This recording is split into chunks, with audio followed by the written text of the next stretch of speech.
मतलब गठबंधन में इन्होंने कितनी चालाकी करी, वहां भी देखिए कितना इन्होंने खेला खेला कि वहां पर गठबंधन में इन्होंने ना तो मायावती जी को लिया, इनको लगा अगर हमने मायावती जी को ले लिया, जो दलित वोट अब हमारे पास भी आ रहा है, बीजेपी के पास भी जा रहा है, कांग्रेस के पास भी आ रहा है, अखिलेश के पास भी आ रहा है, वो सारा वोट जो है मायावती जी के पास ही रह जाएगा। इन्होंने सोचा अगर हम इस गठबंधन में ओवैसी साहब को लेते हैं तो टोटल मुस्लिम वोट जो बट बट के देता है, कुछ इसको दिया, कुछ इसको खुश करा, कुछ इसको खुश करा, वो सीधा ओवैसी साहब के पास चला जाएगा।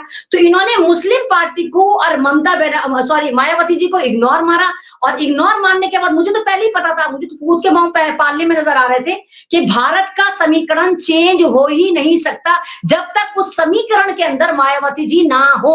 अगर ये मायावती जी को लेते उस गठबंधन में और पहले ही दिन गठबंधन बनाते कहते थे कि हमारा प्रधानमंत्री फेस हमारी मायावती जी हैं, आप लिख कर रख लीजिए, बीजेपी को पानी पिला पिला कर मारता, इतिहास याद रखता, जैसे आज कांग्रेस को याद रखते हैं ना कि शायद उत्तर प्रदेश में कभी कांग्रेस थी, ऐसे ही इतिहास याद रखता कि शायद भारत में कभी बीजेपी राज्य करा करती थी। क्या कहना चाहेंगे, बसपा सुप्रीमो बहन कुमारी मायावती को पैसे की देवी कहा जाता है, और जबकि इलेक्ट्रोल बॉन्ड के अंदर 13,9700 करोड़ रुपए का घोटाला दिखाया जा रहा है, जिसके अंदर मोदी जी का सबसे ज्यादा नाम दिखाया जा रहा है, बीजेपी पार्टी का सीधे नाम दिखाया जा रहा है, कांग्रेस का दिखाया जा रहा है और ममता बनर्जी का दिखाया जा रहा है, जो चप्पल में घूमती हुई नजर आती है, जो इस देश की सामाजिक कार्यकर्ता के रूप में दिखाया जाता है। लेकिन जो पैसे की देवी कहा जाता है वो अधिकांश बीजेपी को, बीएसपी की बहन जी को लगातार उनके ऊपर सवालिया निशान उठते रहते हैं।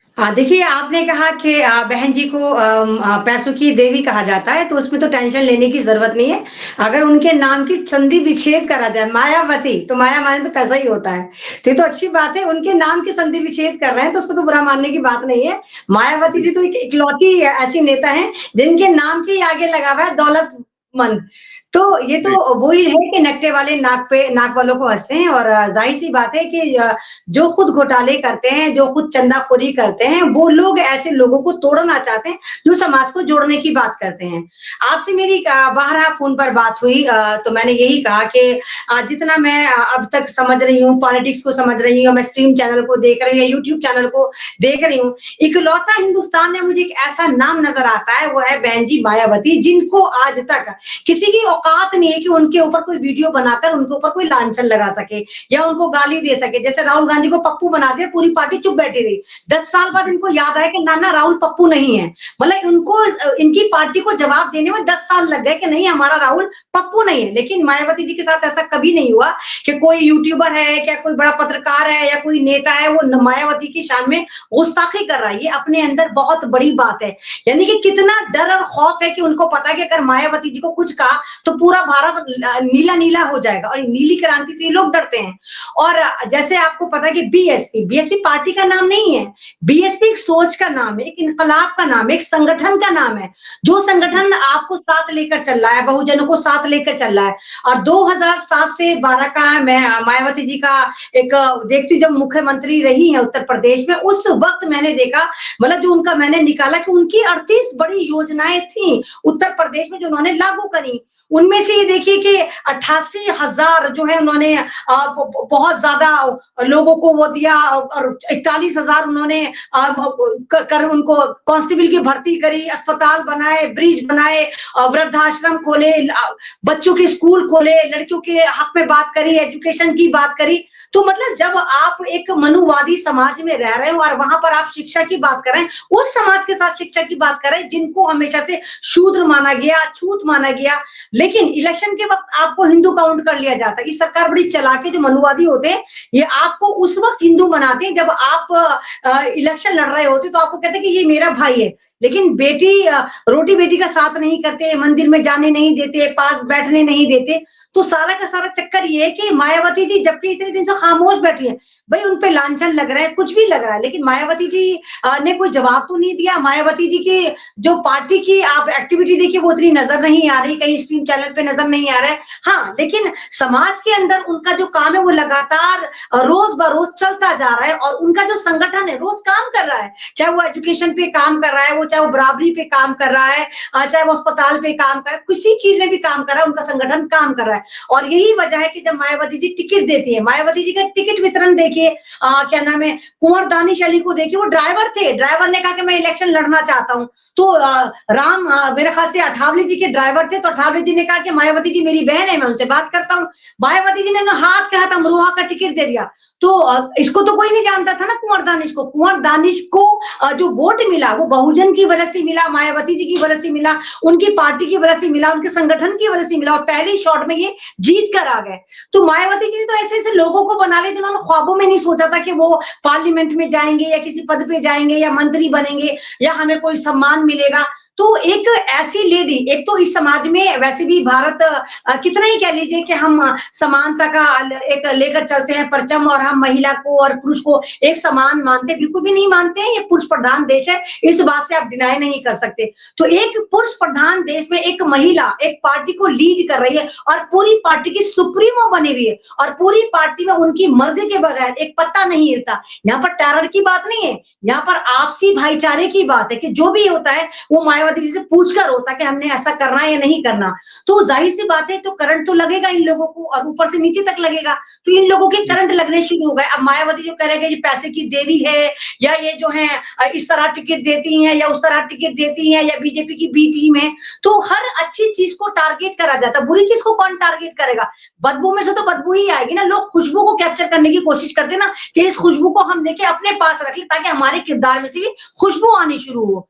दूसरी बात आपने कहा कि ये इलेक्टोरल बॉन्ड का आपने बताया, तो इलेक्टोरल बॉन्ड का आपको पता है कि भारतीय जनता पार्टी ने सिर्फ चंदाखोरी करी है और इन्होंने डरा डरा के लोगों को अपने साथ मिलाया। आप देखिए कि कांग्रेस का कोई भी नाराज एमपी हो या नेता हो, वो सीधा कूद के दूसरे महल्ले बीजेपी में चला जाता है। तो ये मतलब ये जो ड्रामेबाजी चलती है, और जिस तरह भारतीय जनता पार्टी ने ईडी का, सीडी का, मंत्रालयों का, अदालतों का, मीडिया का गलत इस्तेमाल करा है, तो जब इलेक्टोरल बॉन्ड का निकल कर आया तो ये लोग बता नहीं रहे थे। लेकिन जब सुप्रीम कोर्ट ने इनके ऊपर चमाटे मारे और कहा कि दो, तब भी कह रहे कि हमें 4 महीने का वक्त दो। इनको पता था कि 2 महीने बाद इलेक्शन हो जाने, उसके बाद कौन सुप्रीम कोर्ट की सुनना है। अब भी ये तो सुप्रीम कोर्ट की नहीं सुनते। उसमें आप देखिए कि भारत में एसबीआई के 48 करोड़ खाते हैं, यानी 48 करोड़ भारतीयों का विश्वास है, वो हमारा पैसा उसमें है, और उसके बावजूद इन्होंने 23,000 से ज्यादा ब्रांचेस हैं और मेरे ख्याल से 44,000 से ज्यादा एटीएम है। उसके बावजूद एसबीआई का जो वो दिनेश कुमार खरे है, जो हमारे लिए खरा नहीं है, वो पार्टी के लिए, बीजेपी के लिए खरा है, वो भारतीय के लिए खोटा सिक्का साबित हुआ। तो ये जो एक इलेक्टोरल बॉन्ड का आया और इन्होंने एक कोड रखा था, और सारा का सारा पैसा जो चंदाखोरी में या तो भारतीय जनता पार्टी को मिला, सेकंड इसको बीजेपी को मिला, तीसरा ममता बनर्जी को मिला। ना तो उसमें ममता इनको मायावती जी को मिला, ना वैसे साहब को मिला, किसी को नहीं मिला। अब जब इन्होंने देखा कि हमारा गंदगी का पिटारा खुल गया, तो हम क्या करें? अब स्ट्रीम मीडिया इनसे पूछता है कि क्या करें, तो अमित शाह कहता है कि जल्दी से चला दो कि एनआरसी फिर लागू हो रही। कोई इन्होंने स्टडी नहीं की। जब आप एनआरसी को पहले ही कह चुके हैं कि हम नोटिफाई कर दिया, अब लागू करने का क्या हो? तो आप लागू कर चुके हैं जब आपने नोटिफाई कर दिया। अब इनको ये लग रहा था कि जैसे 2-2 कौड़ी के भक्त चिल्लम चिल्ली मचाते हैं, मुसलमान भी आएंगे, रोडों पर बैठ जाएंगे। अरे हम नहीं बैठेंगे। शाहीन बाग में हमने बैठ के इतिहास कायम करा और हमने अपने पेपर मजबूत करे। अब तो पेपर ये दिखाएंगे, और इनका बाप भी पेपर दिखाएगा। इनको पेपर दिखाने सुप्रीम कोर्ट लगातार पेपर मांग रहा है एसबीआई से कि पेपर शो करो कि किसके अकाउंट में कितने पैसे गए और वो कौन सा यूनिक नंबर था जो तुम छुपा रहे हो। तो ये तो बड़ी मजे। लेकिन कमाल की बात है कि इस मुद्दे को भारत का अपोजिशन कैश करा सकता था, जो नहीं कैश कराया। पूरा भारत का अपोजिशन, जो आप गठबंधन में जो शामिल हुए, जितने गठबंधन चिल्ला रहे थे, ये सारे गठबंधन की जो 28 लोगों ने बनाई है एक टीम अपनी, तो ये क्या सड़कों पर नहीं आ सकते थे, या कुछ ऐसा तरीका बताते, हाई कोर्ट में, सुप्रीम कोर्ट में, इंटरनेशनल कोर्ट में पिटीशन डालते?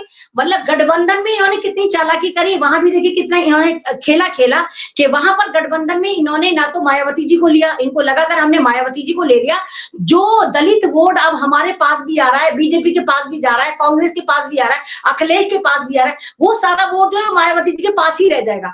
इन्होंने सोचा अगर हम इस गठबंधन में ओवैसी साहब को लेते हैं तो टोटल मुस्लिम वोट जो बट के देता है, कुछ इसको दिया, कुछ इसको खुश करा, कुछ इसको खुश करा, वो सीधा ओवैसी साहब के पास चला जाएगा। तो इन्होंने मुस्लिम पार्टी को और मायावती जी को इग्नोर मारा, और इग्नोर मारने के बाद मुझे तो पहले ही पता था, मुझे तो कूद के मांग पालने में नजर आ रहे थे कि भारत का समीकरण चेंज हो ही नहीं सकता जब तक उस समीकरण के अंदर मायावती जी ना हो। अगर ये मायावती जी को लेते उस गठबंधन में, और पहले ही दिन गठबंधन मनाते कहते थे कि हमारा प्रधानमंत्री फेस हमारी मायावती जी हैं। आप लिख कर रख लीजिए, बीजेपी को पानी पिला पिला कर मारता और इतिहास याद रखता, जैसे आज कांग्रेस को याद रखते हैं ना कि शायद उत्तर प्रदेश में कभी कांग्रेस थी, ऐसे ही इतिहास याद रखता कि शायद भारत में कभी बीजेपी राज्य करा करती थी। आज हम आपके लिए लेकर आए हैं बहुजन समाज की एक ऐसी किताब, कहीं हम भूल ना जाएं, एक ऐसी ऐतिहासिक किताब है जिसके अंदर आपको ऑडियो वीडियो देखने को मिलना है। ये पहली बहुजन समाज की ऐतिहासिक किताब है जिसके अंदर आप वीडियो भी देख सकते हैं। अब किताब के अंदर कैसे वीडियो देख सकते हैं ये मैं आपको पहले दिखा दूं। आइए तो हम देखते हैं। सबसे पहले आपने करना ये काम है कि किसी भी पेज पर मोबाइल द्वारा आप गूगल पे जाएंगे और गूगल पे जाने के बाद आपको कैमरे का निशान नजर आता है। इस कैमरे पे आप क्लिक करेंगे तो ये QR कोड को स्कैन कर लेगा। स्कैन करने के बाद यहाँ पर आप देखेंगे ये लिंक आ गया। आप जैसे लिंक पर क्लिक करेंगे आपकी वीडियो चालू हो जाएगी, यानी कि आपको एक सटीक जानकारी मिलने वाली है, एक ऑथेंटिक जानकारी मिलने वाली है।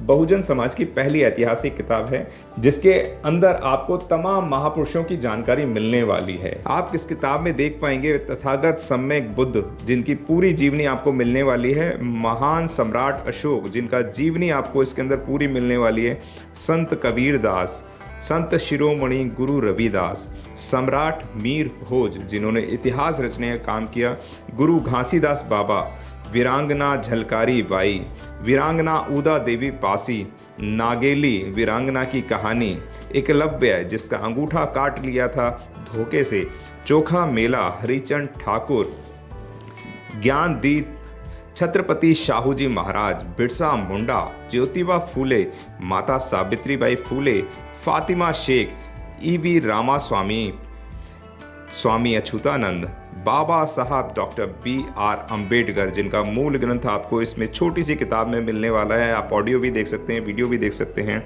माता रमाबाई, मोतिया रावण कंगाली, सरदार उधम सिंह, ललई सिंह यादव, दशरथ मांझी, शिव दयाल सिंह चौरसिया, कपूरी ठाकुर, भंवरी देवी, मान्यवर काशीराम साहब जिन्होंने इतिहास को दोबारा दोहराने का काम किया था, वीरांगना फूलन देवी, बहन कुमारी मायावती, संकल्प भूमि और पूना पैक्ट। बहुजन समाज का एक मूल ग्रंथ यह आपके पास आ गया है और आप इसको बिल्कुल भी देरी ना करें। तो साथियों, अगर आप ये किताब मंगाना चाहते हैं तो डिस्क्रिप्शन बॉक्स में जो आप नंबर देख रहे हैं इस नंबर पर आप हमें अपना ऑर्डर बुक करा सकते हैं। कितनी किताब आपको चाहिए